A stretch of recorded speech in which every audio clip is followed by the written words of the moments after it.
uninterrupted speech unless your name is explicitly mentioned and you feel offended. Even then, you are to request for a reply, which the moderator will either grant or deny. After that was a session for points of information. 2 points of information will be entertained initially, and 3 minutes for the speaker to answer those points of information. And if there's any extra time, more points of information will be entertained. With that, the first speaker, Framjee, you have the floor.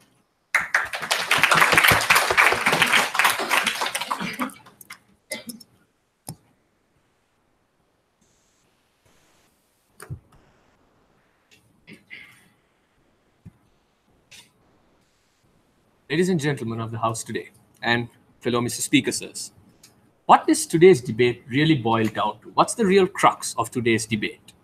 The Malaysian government should pursue a third national car project. So the real crux of the debate is, why should the public sector and not the private sector pursue this project? And if they can pursue this project, should it be worthwhile doing? Will it benefit, at the end of the day, the nation of Malaysia?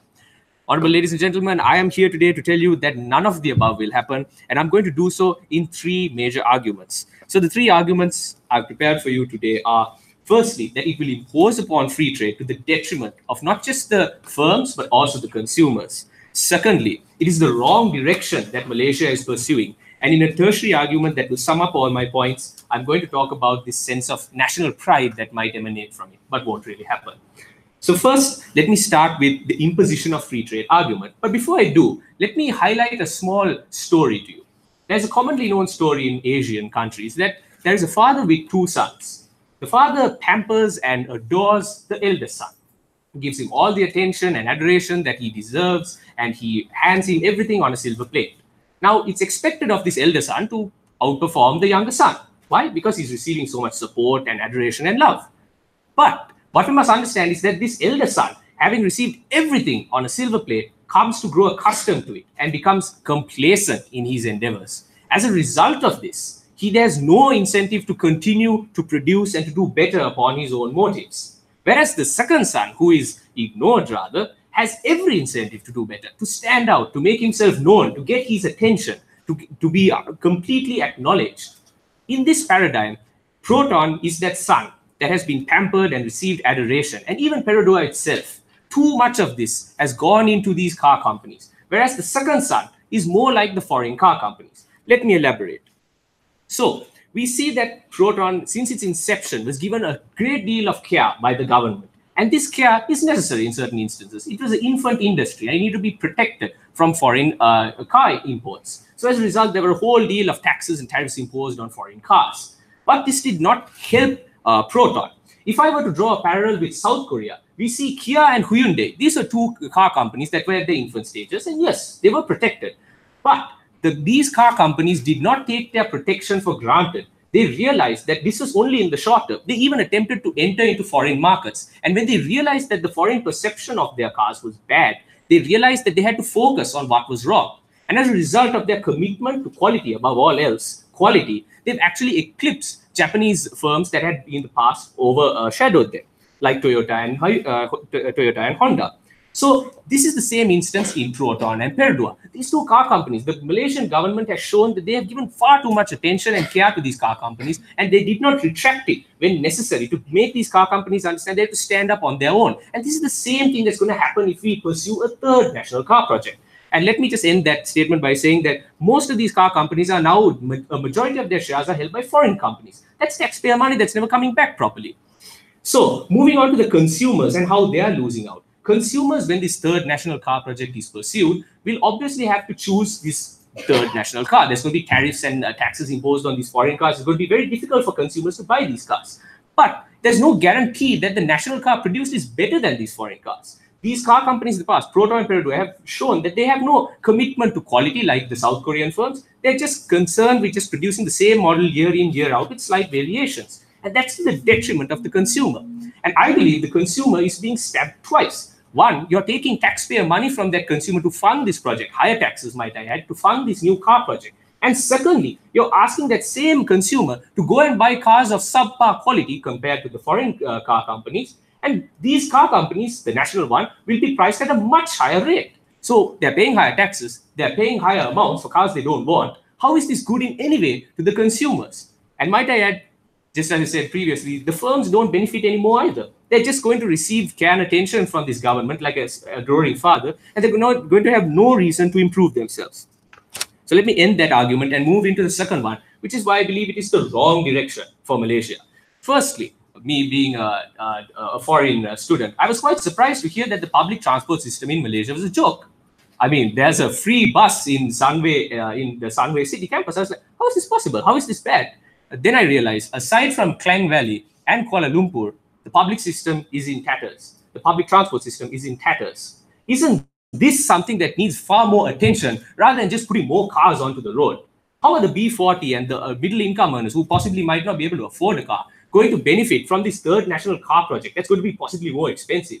Shouldn't Malaysia look to that alternative? Isn't that a much better use of taxpayer money? And secondly, which country in the Asia-Pacific region actually produces the most, not just wholly built car units, but partially built car units? It's not Malaysia, it's Thailand, the neighbor to the north of Malaysia. And they don't have a single national car project. They are still doing much better than Malaysia in terms of the benefits that this proposed national car project might bring, like in terms of job creation and better GDP accumulation.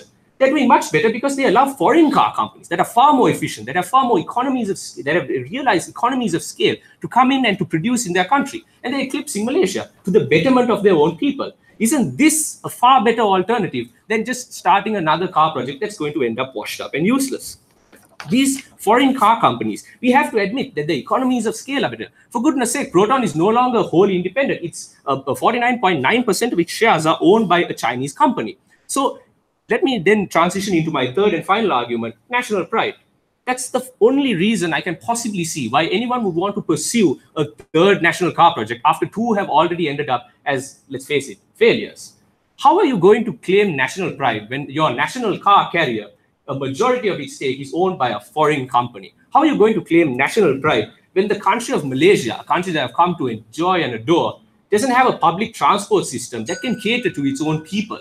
How are you going to claim national pride when you have the same car company going through the same process, the same motions as the first two, and eventually fail? Ladies and gentlemen of the House, I'm just going to say this quite straightforwardly. Whipping a dead horse doesn't make it get back up. We need to pursue alternative solutions, such as improving the transport system, perhaps encouraging foreign car companies to come into the country and stimulate the economy, rather than focusing on these notions that have failed in the past and have been tried and tested as failures. Thank you very much.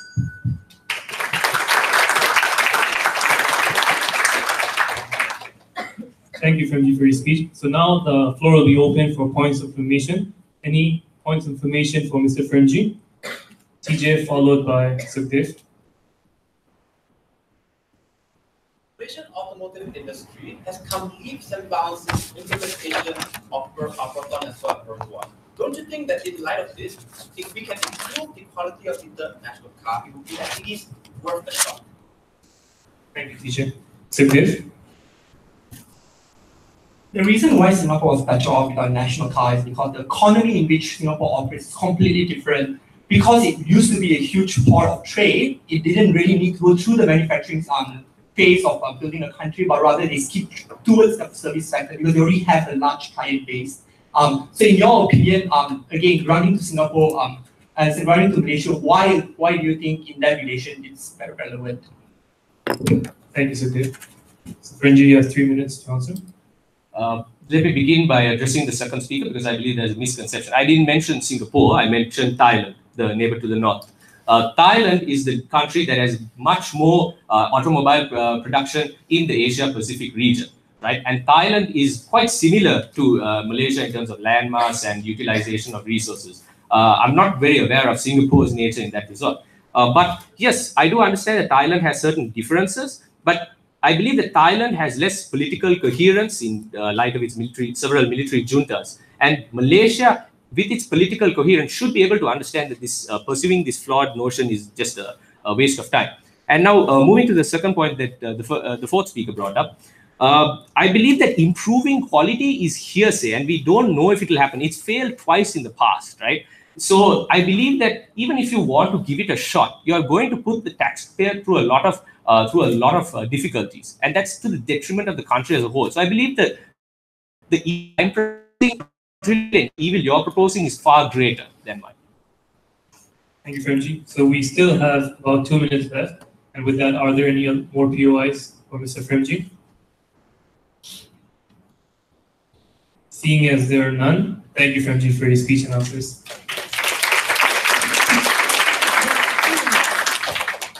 So we'll be moving on to our second speaker of the finals. Sukhdev, whenever you're ready.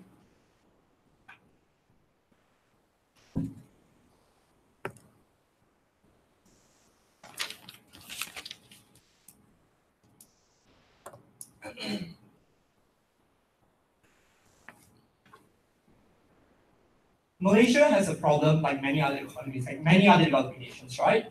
They're obsessed with this idea of this like economic ideology that to be a developed nation, in order to be a developed nation, you need to be a service-based industry. You need to have a service-based economy. What I will prove in my speech today is that that isn't necessarily true. That Malaysia, as of today, is not ready to be a service-based industry. Is that the forced deindustrialization of the past government, the past administration, have brought us to the stage where our labor productivity, our TFP growth has been at its lowest for the past decade. And we think that by reinstating a third national park project, we can potentially bring it up again. We can potentially reignite the current manufacturing sector that has been dwindling and that has a lot of spare capacity. That's the crux of my speech in today's debate. What I'm going to do in my speech, right? Firstly, I'm going to talk to you about how are we planning to implement this third national park project. I'm going to call it Perut Tiga because it's a catchy name. So how are we going to implement Perut Tiga and why and how it's going to be different? How are we going to make things right this time and not repeat the failures of Proton?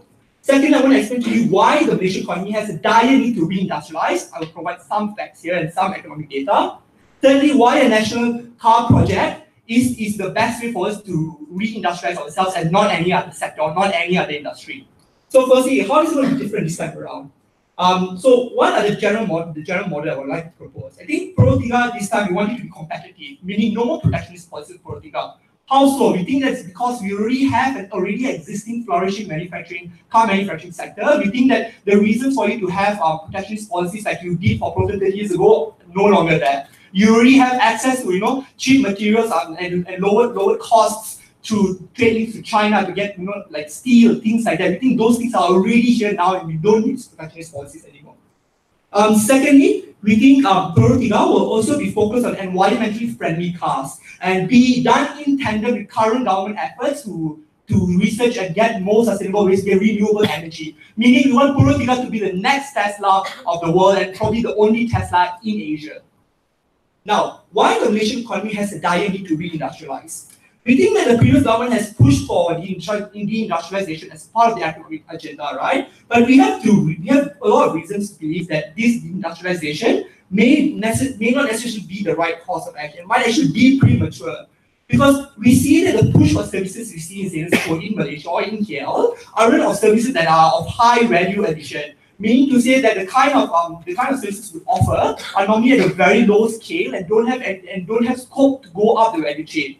Now, why do we think so? So looking at the productivity by sector, right, figures directly from the EPU in this year's report, we saw when looking at productivity by sector, PPP in terms of US dollars, in 2015, our productivity in the manufacturing sector was $87,598 per worker. But that was in 2015. Now in 2017, the latest figure shows that it's gone down by over 60% to $36,313. Whereas in the services, in 2015 it was 49,000, and it only increased a little over 10% to 54,000. So again, manufacturing productivity went down by 60%. Services, it only went up by 10%. So as a whole, the total factor productivity or total labor productivity in Malaysia is actually going down and it's actually decreasing. And we think that is very highly problematic, especially if you want to move up the value chain, especially if you want to become a more developed nation, right? So we think that we still have some spare TFP and productive capacity in the manufacturing sector as a result of this forced deindustrialization that the government wants to push, right? We think that the forced deindustrialization has caused most of these skilled workers who are probably highly skilled in the manufacturing sector to force them to work in the service sector where they're not properly retrained necessarily. We think now you have technicians and site engineers working for services like Grab, starting your own businesses, or if you're really out of luck, you become an agent for Herbalife, right? We think it's hard to retrain your labor force, especially once they've gone through so many decades of training to be in a specific industry. And I think that is one of the problems that we have right now in Malaysia, right? And we think it's hard to retrain your labor. So what we think is that if you want to have deindustrialization, you shouldn't force it. You should let companies slowly flourish in the service sector. You should make use of the productive capacity that you have currently in your manufacturing sector, and you should ensure that whatever it is at the end of the day, your economic policy should be geared into increasing PFP growth and increasing productivity, right? But thirdly, why a third national car project and not any industry, right? Like I said, for the past 10 years or so, a lot of investment has already been placed into building human capital and also existing infrastructure or economic zones for the manufacturing industry, right? This isn't just limited to the physical capital, but also to the kind of diplomatic ties that we've made with a lot of other countries to ensure that we can import our raw materials, to ensure we can get things at the lowest cost possible, right? This has taken decades and decades of effort, and it's already built other successful car companies like Perodua, right? We think Perodua should definitely leverage all these existing ties that are already existing. But we think also on the second idea, right? Like we already have a pool of high specialized skilled workers who previously already work in the industry, and we think now we shouldn't force to retrain them, because that's going to just take more longer time and even a higher cost to do so. We think we just reappropriate them and put them in the manufacturing sector. So again, at the end, what's the message that I'm trying to send across to all of you? Deindustrialization is not necessarily the be-all, end-all of being a successful developed nation. We think that we need to make use of what our comparative advantages are, and as of now, Malaysia's comparative advantage still lies within the manufacturing sector. We think we should be proud of that, we think we should make use of it, and we think we should organically move and transition into the service sector. For all those reasons, I'm extremely proud to propose a third national car project. Thank you. So with that, the time for POIs has opened. Are there any POIs for Mr. Sukhdev?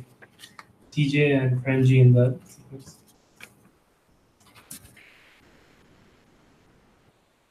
Mentioned that you can exploit existing connection in the automotive industry that currently exists in Malaysia. My question is, given the fact that most of the people in the industry and the components producers are tied to either one of the current national producers, why would they have any incentive to sell to you, a third person who does not have any economic leverage in the industry? Thank you, teacher. Framjee? Yes, so you mentioned that currently many in the industry are experiencing low labor mobility. And then you also talk about Malaysia being proud of itself being in the industrial sector, whereas many countries are now transitioning to the service sector. So if Malaysia is to grow and it has low labor mobility, how do you exactly propose that it's going to somehow magically muster the strength to do so just because of this project? Thank you. Yeah, so addressing the first question, right? So currently, because it's recently sold Proton off to a Chinese corporation, we don't any longer have a national car company, right? We think Perodua will be in the same position in terms of influence and importance as Proton was 30 years ago. We think that they'll still be able to leverage whatever ties that they had, diplomatic ties, to get all this low-cost material. But onto the first speaker's question on low labor mobility, right? What I actually wanted to stress on wasn't labor mobility, but rather labor productivity. And in terms of like whether or not like we should be proud of becoming manufacturing countries, there are a lot of other that dominantly manufacturing countries that have been incredibly successful. Germany, for example, has been like a manufacturing powerhouse for the past 50 years or so, and they're still one of the biggest economies, not only in the EU, but in the world. We think that just because you are labeled as a manufacturing-based economy doesn't mean that you are no less than any successful developed economy. Thank you. Thank you. So we still have 2 minutes left, and with that, are there any other POIs? MG. So yes, you mentioned that, and you also mentioned in your speech that you should focus on electric vehicles. Another country that's developing very fast and the development powerhouse of the world, probably China, is also focusing on electric cars. What distinguishes China from Malaysia is that China actually has firms that are already invested in creating such technology. So how are you going to magically, again, master this kind of technology in Malaysia, a country that doesn't have such startups? So this is, I think, one of the beauty of developed industries. Because a lot of other countries already have successful companies, already have successful projects, we think, one, Malaysia could either outright just copy the kind of things that they did and try to emulate the success, or two, probably have industrial links to them, talk to these people and say, like, we also want to do a similar project. We are happy for you to come on board and help us do it if it means, that you also get like some sort of business, some kind of business here in Malaysia. We think we are open to ideas like that. But we think we are like also, one thing that's very important for me to stress here is that currently, of course, in Malaysia, we can't generate enough clean electricity. The kind of electricity we get right now is mostly generated from coal. But we think in this year itself, the government has already expressed a lot of interest in terms of exploring a lot of renewable energy options. Solar predominantly, because solar is apparently one of the best ways we Malaysians can get electricity, because Malaysia has a climate which is extremely suitable for photovoltaic cells. So again, we think the expertise are already there in other countries. We think that we don't think they'll be stingy. We think we can always talk to them and have capital transfers to Malaysia to help flourish our industry. Thank you. Thank you, Sukhdev. So we still have 50 seconds left. And with that, are there any other POIs? Okay, Framjee, you have round two. Please keep it short. Sorry, I'm no way completely against Sukhdev, but just a short question. So multiple Chinese construction projects within Malaysia have been denied by the current government. So do you think the Chinese government will be willing to work with a government that's not so responsive to them? Firstly, I don't think the source of this capital, source of this technology solely comes from China. But even though, let's look at the kind of investment that this will bring about compared to the other kind of investments that we don't like about China. We don't like China coming into our country, developing land on their behalf and building properties where they are sold to predominantly Chinese people. What we are probably more okay with and what we are more willing to concede to is probably projects that will help us build industries, projects that will help us bring no new technology into Malaysia. We think that's the distinction that we need to draw here. Thank you. All right, thank you, Sukhdev, for your speech and your answers. And with that, we'll be moving on to our third speaker of the session, Amir, whenever you're ready.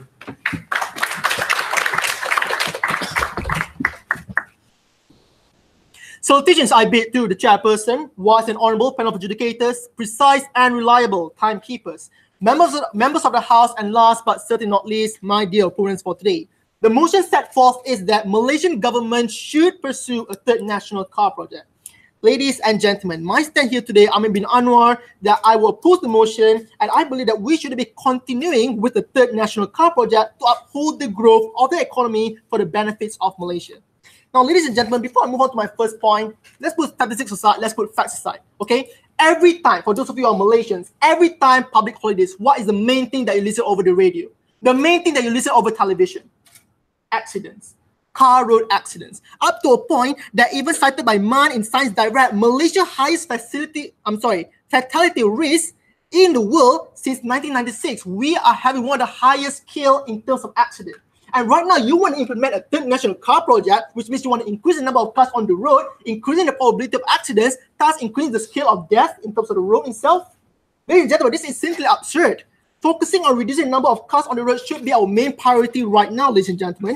Article by BBC News under the name Road Safety stated that in countries with higher amount of cars has a total of 31% higher rates of accidents in the world. Now, it is spotted somewhere, ladies and gentlemen, by the World of Bus according to Malaysia, December 3rd, 2017. Malaysia, currently in KL, Kuala Lumpur, spent about 53 minutes on the road due to jam. Now, ladies and gentlemen, rather than focusing on the third national car project, rather than focusing on people buying more cars to actually go on the road and just spending time on the road because of jam, shouldn't Malaysia be spending more money, more assets and more facilities on the main important thing right now, which is public transport? As stated by the first speaker, Kuala Lumpur and Klang Drive, not mistaken, has the one best public transport rate. But what about the rest of the Malaysia itself? We should spend our assets on it. We're not living in a world of fairy tales whereby we can just give money and money and money. Right now, we only have a significant amount of money. We have to make the most of this money itself. So we can conquer two things: reducing the amount of facilities on the road, fatality accident on the road, and also improving our public transport itself. And ladies and gentlemen, the second point is that we have to preserve the Malaysia resources. Now, Dr. Sethi Jayakumar said it was reported recently that 2 Chinese companies were willing to invest up to 10 billion. I repeat that, 10 billion US dollars, which is equivalent to 41 billion ringgit Malaysia to kickstart the project for the first 5 years. Such amount of money is simply too much for Malaysia to handle. Not to mention, right now, our current debt is almost 1 trillion ringgit Malaysia. And the nation is not being plowed with heavy debt, reaching trillions, and the government has no other choice but to scrap it. On the other side, Mahathir was also announcing his intention to start another national car company during his visit in Japan, and this stirred a strong objection from the public as the government was told to focus on improving public transport and making another Proton which suffered a loss. As reported by the second speaker, our car, which also the first national car project, was being sold to China's Geely with 49.9% share of the company. We have already done this mistake before. Now, the first speaker stated that there will be a probability of us actually repeating the mistakes. Of course, an opposition could say, we have made this mistake before, but yet again, maybe we can improve it better this time. Right, it's true. We can learn from our mistakes. We can even make this third national car project a better car for the future. However, remember the main important thing right now is that we do not have enough asset to actually pay for each and every one of these cars. We only have a small amount of asset right now. Rather than trying to spend money making a better car, why not we spend our money to make a better public transport instead? And ladies and gentlemen, first, the fact is that, ladies and gentlemen, the final point is that the fact is that Proton Malaysia's first national car that we sold to Geely wasn't properly managed. That's the main reason. In fact, it was a poor customer service that endangered the public to loaf on Proton brand. In order to solve this problem, we are making just to fulfill the government's agenda. As stated by the first speaker, national pride. However, to Dr. Mahathir, if you're listening to this, please, I have no intentions to object you. However, ladies and gentlemen, it's not about national pride right now, okay? Because Dr. Mahathir didn't actually mention national pride. No offense to the first speaker. He mentioned 2 things. Engineering capabilities, making use of them, and the second thing is actually, to reduce the amount of price of cars on the road. Now, thank you, Dr. Mahathir, for actually pointing that out.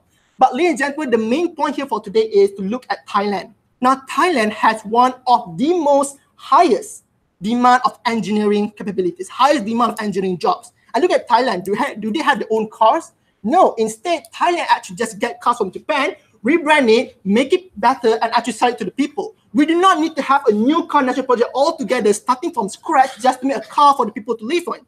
And of course, another opposition could say that we need cars to be cheaper. Ladies and gentlemen, Perodua is already cheap enough. Perodua's cheapest car is Perodua XL, with only 31,822, which could be afforded to the poor.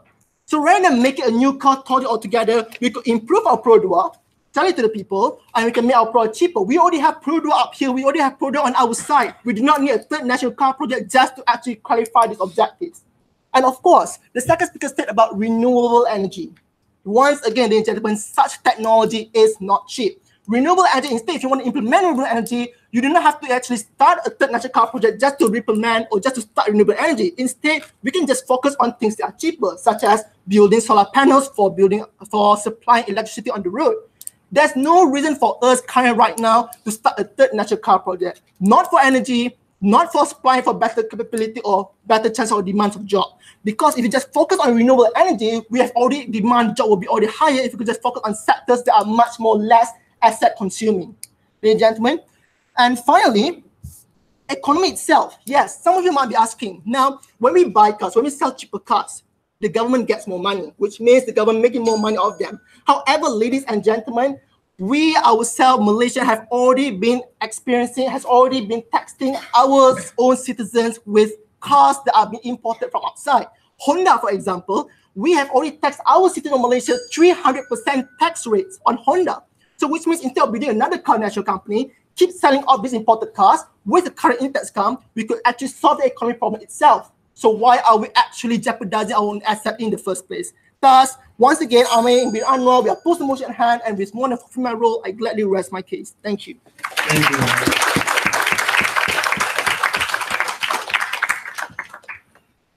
you. With that, the floor is open to points of information for Mr. Amir. Are there any points of information? Thank you. Yes, Honorable Speaker, sir, you mentioned that road accidents were increasing heavily. And you also mentioned in the latter stages of your speech that the taxes on foreign cars are quite high. So are you also for increasing the taxes on foreign cars, just the consumption of cars as a whole by consumers and reduce the number of cars on the road? I'm sorry, would you please clarify which point we actually want to be asked over here? Yes, of course. You mentioned that road in the beginning of your speech. You mentioned road accidents were quite high because there were a lot of cars on the road. And now you just also mentioned that the taxes on these foreign cars are quite high. So are you for also increasing the taxes on these foreign cars even more so fewer consumers purchase them, and therefore you have less accidents on the road? Thank you very much. I appreciate your concern, First Speaker. Is there any other points of information? All right, okay.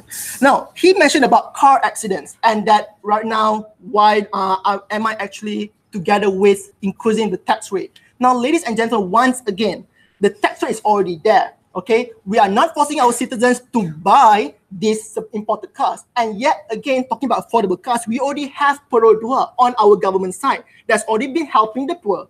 And right now, about economy, we're not increasing the tax rate any further because the tax rate is still going to be there. So people who want to buy imported cars will pay the same amount of tax rates. We're not disturbing any one of them. So we're still supplying cheap cars for the poor, and we are still paying, or we're still asking those who want to buy imported cars pay the tax rates for the economy of Malaysia.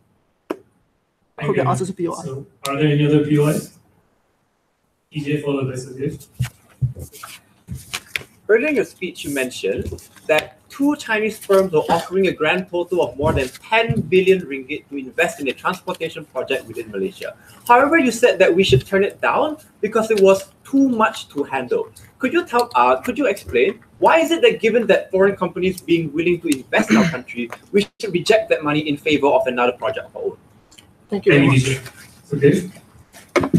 In response to the whole idea of being asset heavy, okay, so under the assumption that we propose the same model as we do in our JLCs, we probably have a company which with a max of 49% private ownership and leave the 51% to the MOF, or maybe put it under Khazanah, put it under PNB. How then would you feel about a third national car project? Sorry, would you please clarify your points of information to a much more shorter sentence? Basically having some sort of partial private ownership, maybe a PPP, not necessarily, but having external investors into it. Okay then, thank you very much. I would like to answer the the fourth speaker. Now he mentioned about these investors spending 41 billion in Malaysia. Yes, it's a good thing. We get money. However, ladies and gentlemen, not to forget, okay? When we get money, do you actually think that they will give it for free? Yes, I spent 41 billion, you make your cars. However, ladies and gentlemen, who will be at risk over here? Ourselves in the long run. We have to repay them back. And even though we make this third national car project, aren't we actually increasing the number of cars on the road in the first place? That's the main point to be concerned with. And in terms of the economy, even though we're not going to get most of the money because this is their money, they invested, then we have to pay them back later in the long run, seems unfair.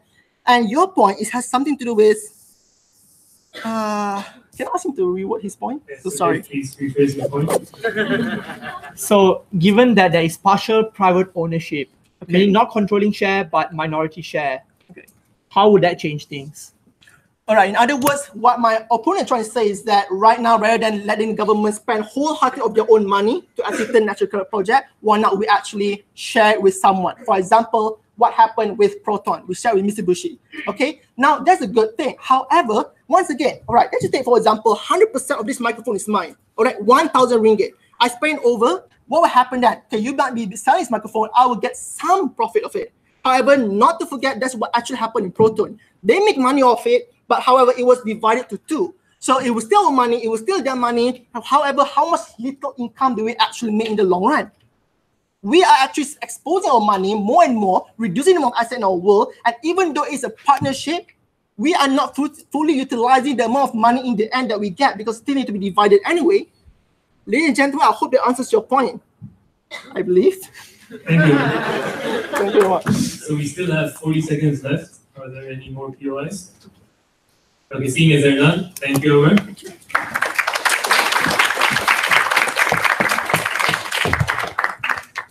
So now moving on to our final speaker for the day. TJ, you have the floor.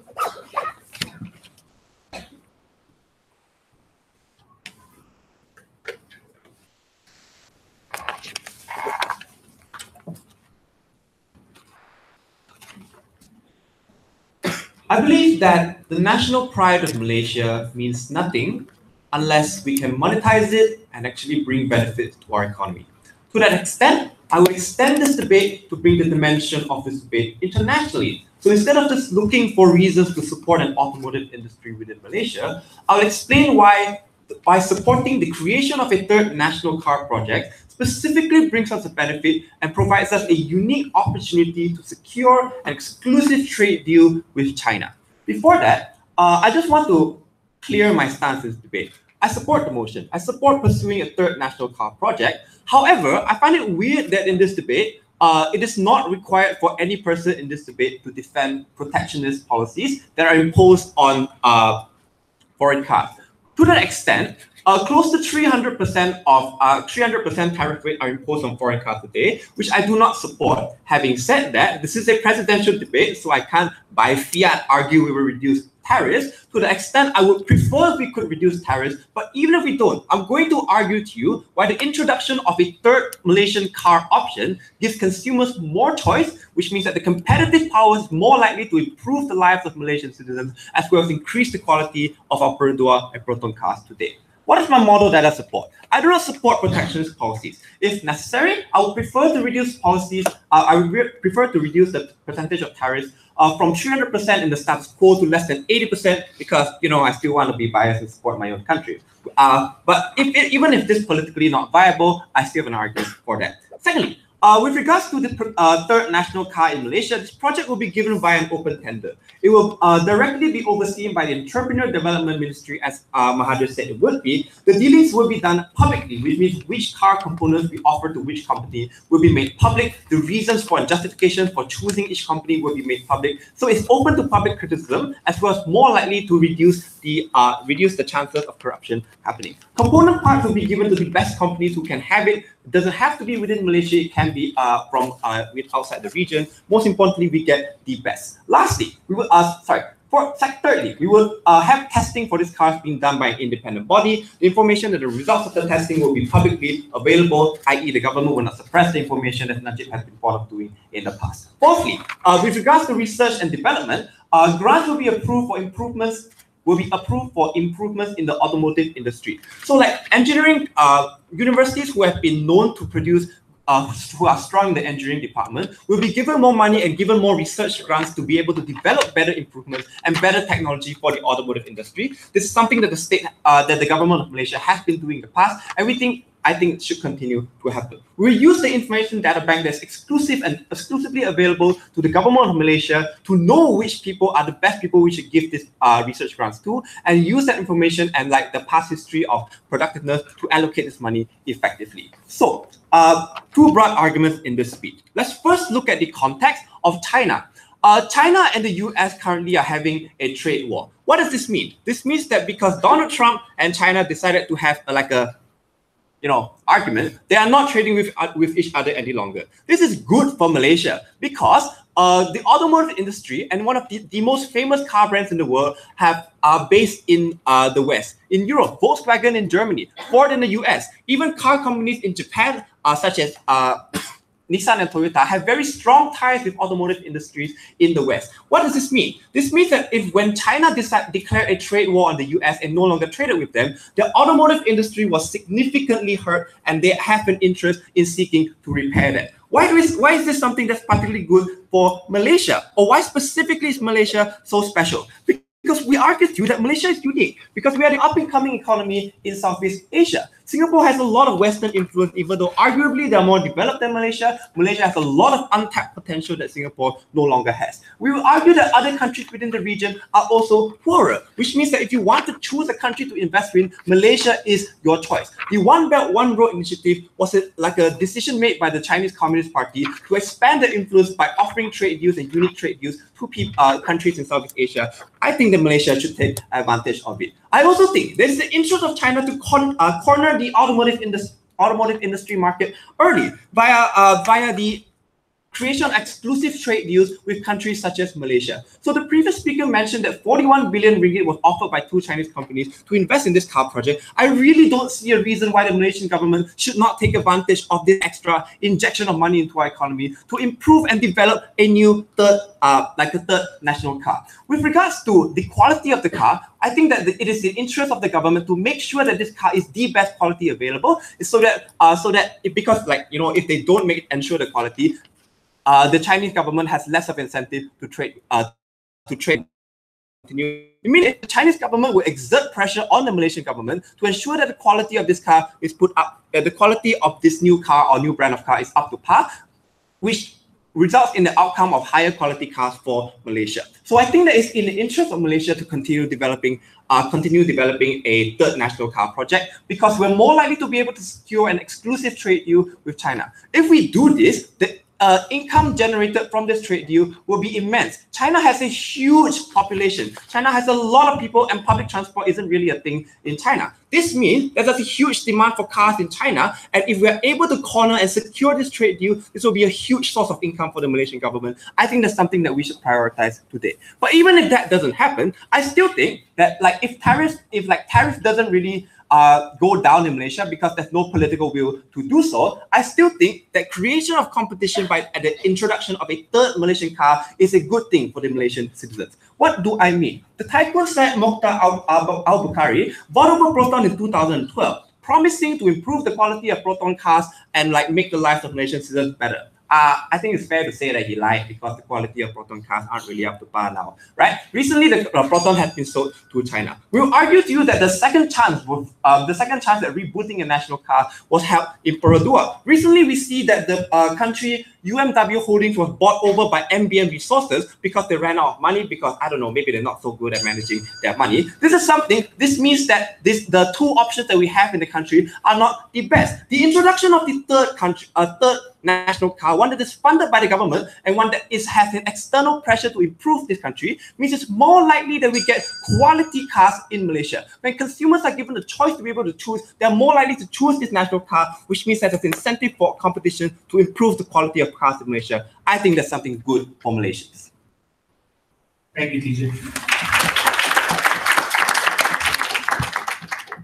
So with that, the final session for POIs is open now. Are there any POIs for Mr. TJ? Framjee and Amir. Just a small fact, Honorable Sir. China is the world's biggest automobile producer. Secondly, they already import a lot of high-quality foreign cars like Volvo, Tesla, and all those other kinds of foreign cars. Why would they accept a trade deal with a Malaysian newly founded car company that has no basis or no customer reviews yet to assure quality? Thank you, Framjee. Thank you for accepting my POI. Yes, true. We are accepting 41 billion. However, when we accept this money, what's our say as the government for that? It's their money. It defeats the purpose of having a third national car. They're just sort of investing it and we're just rebranding it. What's our say in that? Please clarify. Thank you. Thank you, Amir. Are the POIs clear, TJ? One second. Okay. Yes.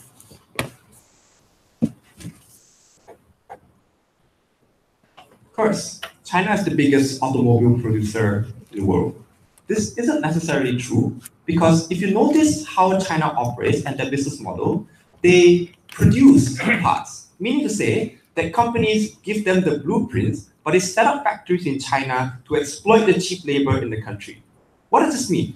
This means that China doesn't really own any of the parts or any of the technicalities that's being produced in the country, which also means that if the trade war with the US persists, it is more than likely that these Western companies will start pulling their factories out of China, which means that China will no longer be the biggest automobile producer in the world, or as we say.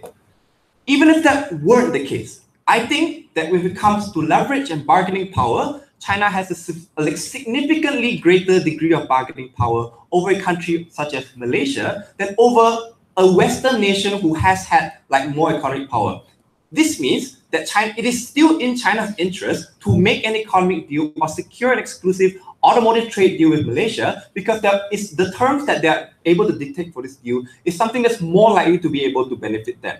Having said this, this is not a reason for Malaysia to opt out of this deal, because Malaysia still benefits by having an injection of foreign influx of foreign investment, but also having access to the huge Chinese market that people are purchasing cars all the time. So with regards to China being the biggest automobile, it's not a reason for Malaysia not to try to produce cars. The second question, so if a foreign firm invests in our country, they expect returns from it. I don't see the problem. If you are a foreign company and you invest in another country, you would expect to see returns on investment. Obviously, this money belongs to the company. Having said that, the capital they injected belongs to the company to start with. So if Malaysia benefits from having this money injected into our economy, setting up an industry, creating a whole bunch of jobs, improving technology within Malaysia, I still think that on balance, Malaysia still has a net gain, even if the companies that injected the money into the economy to start with make a profit of it. I think this is a win-win situation, but more importantly, that's just how we do business, guys. Thank you, DJ. So we have 40 seconds left, and the last POI for AMEU presidential debate competition 2018. Who would like to take it? No one? Okay, Framjee.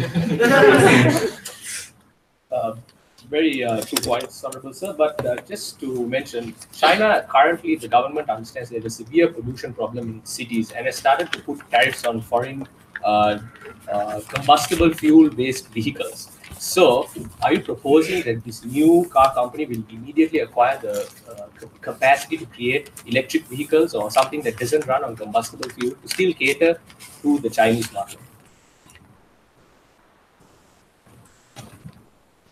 China has a pollution problem. Well, as long as they buy our cars, I don't have an issue with that. I think that with regards to the pollution problem in China, Malaysia doesn't really have a degree of control over how they deal with pollution problems there. But more importantly, I don't think cars are the biggest source of pollution. Even if it were the case, there are ways in which we use to deal with pollution there, i.e. cleaner sources of energy, i.e. cleaner ways of cars. And yes, I think it is perfectly possible for us to develop the technology with sufficient investment, of course, to develop green technology to make sure that cars run, have more higher efficiency for the amount of fuel being injected, have more cleaner, like maybe hybrid cars, maybe green and more electric cars. I don't see a problem with why pollution should corner us out of an exclusive trade deal. Thank you, DJ. So with that, we come to the end of the final round of our AMEU presidential debate competition 2018.